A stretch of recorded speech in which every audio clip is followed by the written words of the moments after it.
Okay यो क्वेसनमा हेरौँ find upper quartile and upper decyl from the given data also find P77 भनेको छ। यो कस्तो खालको सिरिज हो? यो डिस्क्रिटमा दिएको छ। हाम्रो अब्जर्भेसन्सहरू 1 2 3 4 5 6 7 8 9 10 11 छ। यी भ्याल्युजको नम्बर अफ रिपिटेसन यहाँनिर प्रोभाइड गरिदिएको छ। त्यो भनेको frequencies of respective values 1 is repeated 2 times, 2 is repeated 5 times, 3 is repeated 8 times, 4 is repeated 10 times भने आयो है। अब हामीलाई यो दिएको डिस्ट्रिब्युसनबाट we have to find out upper quartile, upper decile र P77 भनेको छ। 77th पर्सेन्टाइल पनि फाइनली फाइन्ड गर्नुपर्ने छ। अब अप्पर क्वार्टाइल भनेको कुन चाहिँ क्वार्टाइल हामीले फाइन्ड गर्नुपर्ने हो? Q3 हो कि थर्ड क्वार्टाइललाई हामी अप्पर क्वार्टाइल पनि भन्छौँ। त्यसै गरी अप्पर डेसाइल भन्ने हो भने कुन चाहिँ डेसाइल निकाल्नु पर्यो? 9th डेसाइल निकाल्नु पर्यो है। D9 है। अप्पर डेसाइल 9th डेसाइललाई अप्पर डेसाइल भन्छ र 77th पर्सेन्टाइल, यो तीनवटा कुराहरू फाइन्ड गर्नु पर्यो। अब यहाँ भएको भ्याल्युजहरूलाई एसेन्डिङ अर्डरमा राख्नु पर्यो यदि छैन भने। छ भने जस्तो छ त्यही अनुसार हामीले कपी गर्दै जाने हो है। यदि एसेन्डिङ अर्डरमा छैन भने we have to arrange this in ascending order. सबैलाई एसेन्डिङ अर्डरमा राख्नै पर्यो यदि हामीले पार्टिसन भ्याल्युजहरू फाइन्ड गर्दैछौँ भने। अब त्यो चाहे इन्डिभिजुअल सिरिजमा होस्, चाहे डिस्क्रिटमा होस्, चाहे कन्टिन्युअसमा होस्। यसको सल्युसनमा लागौँ है त। Solution calculation of partition values लेखौँ।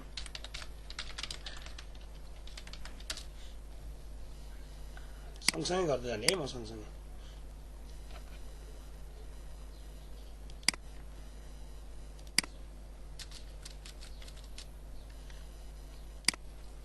ओके, फर्स्ट कलम एक्स को लागि, सेकेन्ड फ्रिक्वेन्सिज को लागि, थर्ड क्युमुलेटिभ फ्रिक्वेन्सी को लागि। ओके, भ्याल्युजहरू लेख्दै जाउँ।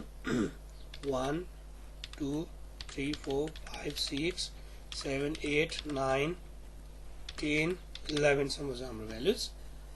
र यो क्वेसन आफैले एसेन्डिङ अर्डरमा प्रोभाइड गरिदिएको छ, त्यसैले त्यसलाई कपी मात्रै गरिदिने हो हामीले।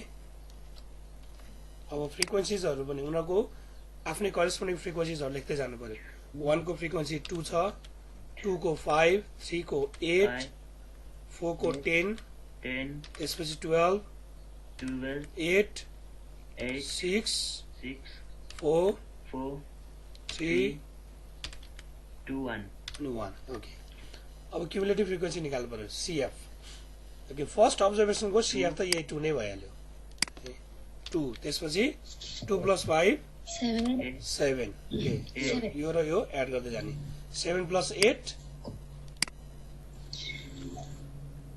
15, अनि 15 + 10 25, त्यसपछि 37 हो, त्यसपछि 45, अनि 51, अनि 55, त्यसपछि 58, त्यसपछि 60, त्यसपछि 61। So what is the total number of observation? 61. Number of observation n equals to 61. यो चाहिँ नम्बर अफ अब्जर्भेसन भयो। फर अप्पर क्वार्टाइल, अब हामीले त अप्पर क्वार्टाइल खोज्नु पर्यो एट फर्स्ट है। अप्पर क्वार्टाइल भनेको थर्ड क्वार्टाइल भयो, त्यसैले for Q3 position of Q3 is equal to 3 times n + 1/4। n + 1/5.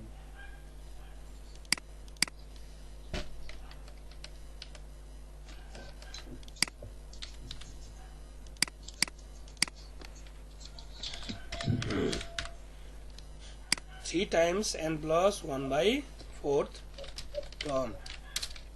ल भ्यालुज हाल्दै जाउँ। 3 टाइम्स n को भ्यालु कति राख्नु पर्यो हामीले? 61। 3 टाइम्स 62 / 4। 3 times 62 / 4. ओके यहाँ डाइरेक्ट लेख्नु 46.5 5.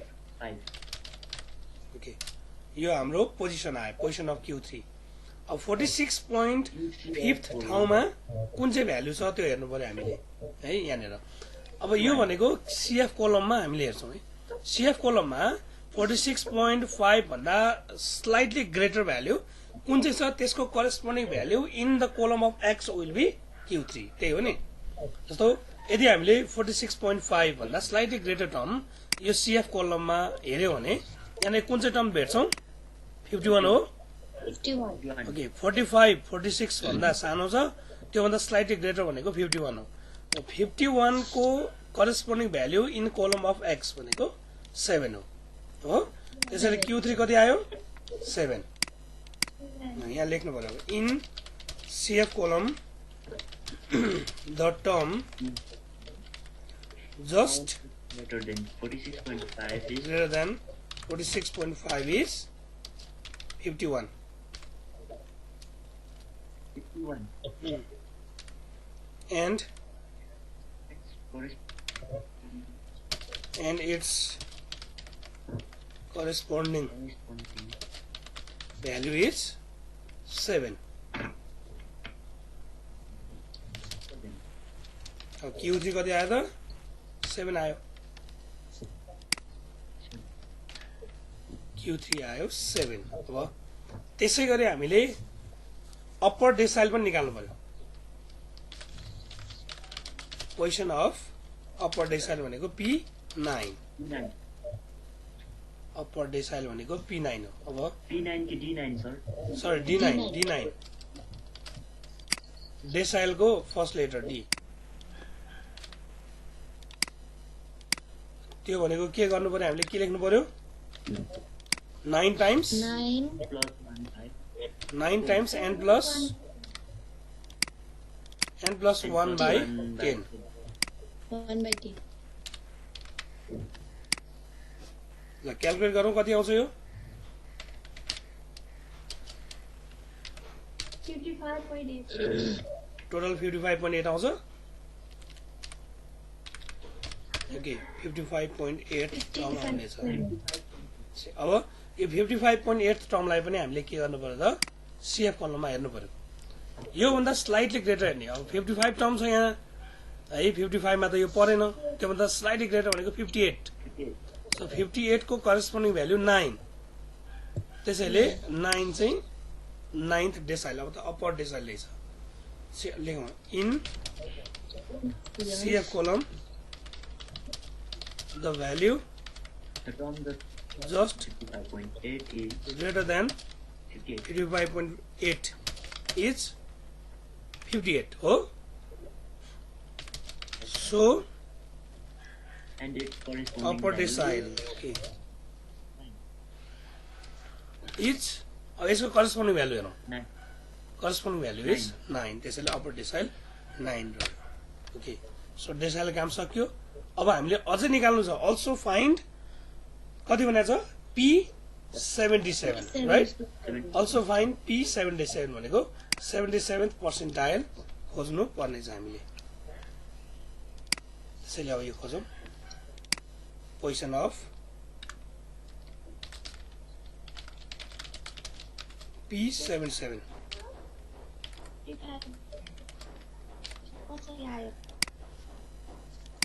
P77 भने के हो 77 times n plus 1 by 100 N plus 1.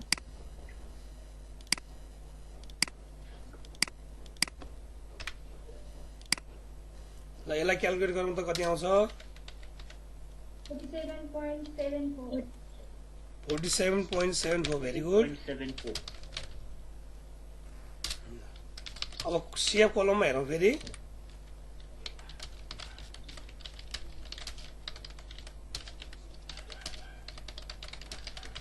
just greater than 47.74 मैले 75 लेखेको छु 74 हो यो